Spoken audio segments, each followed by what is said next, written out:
All right, welcome back. So today we're talking about beef. I brought some, in case anybody wants some. We got beef prime rib roast, grass-fed, grass-finished, all the good stuff. So when it comes to beef, what matters? Does beef cause fatty blood? We're going to address that today. And just like when we consume ultra-processed foods and we end up with disease and dysfunction and ADD, ADHD, anxiety, depression, all this kind of stuff, so too with these cattle-raised feedlot-fed, diets that these cattle are receiving of just grain, GMO corn, soybeans, along with supplemental feed, which is going to include like antibiotics, growth hormones, to promote rapid growth and to keep these essentially animals that are barely surviving alive from all these infections they're getting because they're all stuffed together. It's going to be different compared to the grass-fed, grass-finished, pasture-raised, cow that's grazing out there on this range of chlorophyll from this green grass it's consuming, on all manner of different plant species. Can you imagine how much more enjoyable life is for a foraging animal, just like for a foraging human, versus one that's just like stuck, crammed together like in a subway all their life? The end result is that cow doesn't need medical interventions. It doesn't have disease ravaging it all the time. It has grass to walk around on. So when us humans consume the beef created by genetically modified, ultra-processed, inflammatory, fatty, acid meat, we get disease and dysfunction. However, when we go local, when we get our meat from a grass-fed, grass-foraging cow, we get the simplest, most cost-effective nutrition available to humans. I have many patients who go to their local grocery store, usually I'd say big box grocery store, and get their 100% grass-fed beef. It comes in a nice pretty package, cook it up, and they end up with stomach pain, headaches, joint pain. So what is exactly happening in the processing of these meats that are ending up in these big box grocery stores? I'm not sure.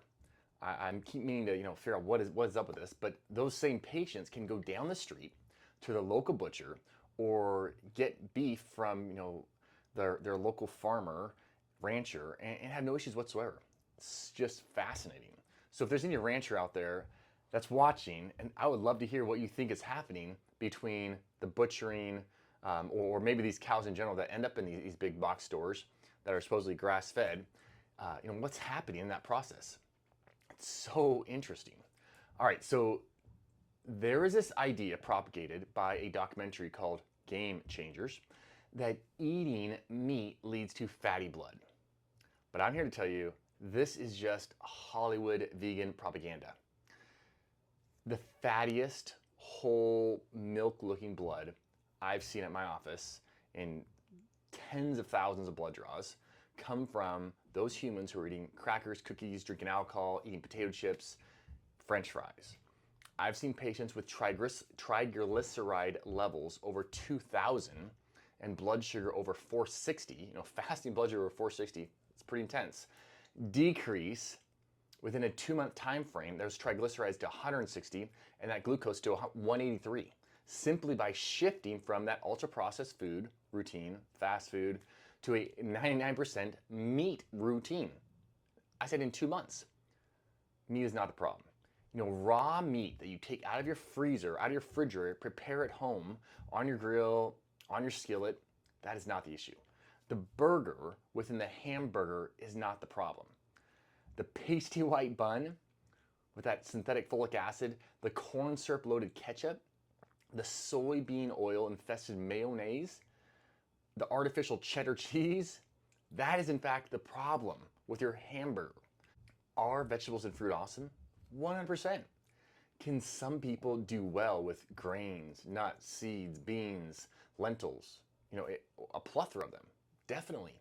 But those foods are all side condiments when it comes to nutritional value compared to beef. When it comes to body nourishment and satiation of the body, over and over, I've seen patients get diagnosed with autoimmune disease or cancers, and they start going full-fledged into veganism or vegetarianism because the expert nutritionist, blogster out there, has this worldview in line with veganism. And if you're not careful in the desire to get healthy and vital, you may actually be taking away the brilliance of your body and the energy capacity of your body. You know, if you're like me and you don't go to bed dreaming about your next steak, recognize you don't need 8 ounces of beef a day to be foolish and fully nourished. Depending on energy output, digestive juices, stress, your muscle mass, you could eat anywhere from eating like 8 ounces to like up to 24 ounces of meat, or I would say beef being ultimate over an entire week's time frame. Some people are eating that much in a meal, right?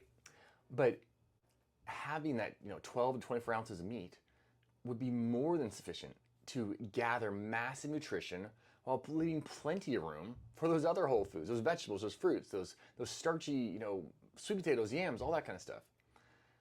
Consider that the most common burger patty size is about 4 ounces. So if you think about having 3 to 4, essentially plain card size packets, size of beef, it doesn't have to be like one of these big old dogs right here, each week, you'd be good to go. Mix in with your vegetables, stir fry it up, eat with an avocado, eat with some cooked mushrooms, handful of broccoli sprouts with your beef. Given that there may be some charring to meat, which is a known carcinogen, it is a great idea to add greens to your dish, especially microgreens, parsley, cilantro, rosemary. In fact, is amazing to add to any meat dish to support minimizing any of the carcinogenic agents, the acrylamide, or sprouted greens as well. To zero out any potential for a carcinogenic effect from the charring. That's not the meat's fault. That's the cooking. That's that fault there. Because it should also be noted that it's not just charring a meat that causes those kind of carcinogenic issues. When vegetables are burnt, they form what's called benzopyrene, which is actually also a known carcinogen. In fact, it's the same one produced if you were to smoke cigarettes. It's produced in way larger amounts of smoking cigarettes, but it's the same thing. So ideally, we would cook or roast our meat and vegetables away from direct heat. And this is not a reason to pass on meat or cooked vegetables. This is a reason to just consider, okay, how am I cooking them? Because beef is not the problem.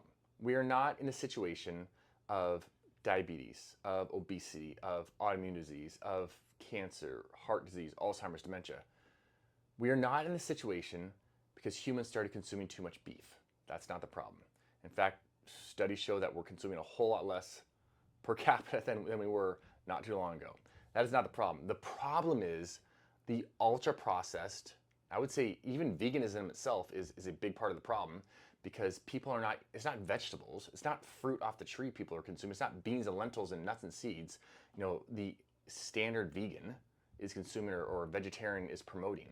What's being promoted is a bunch of pseudo food, a bunch of fake food, a bunch of Beyond Burgers, things that look like a piece of chicken, look like a piece of beef, but you're completely manufactured, in a lab to try to get to that living substance that is the beef, that is the loaded up with naturally occurring zinc, and potassium and every B vitamin you can think of that is naturally occurring in the beef.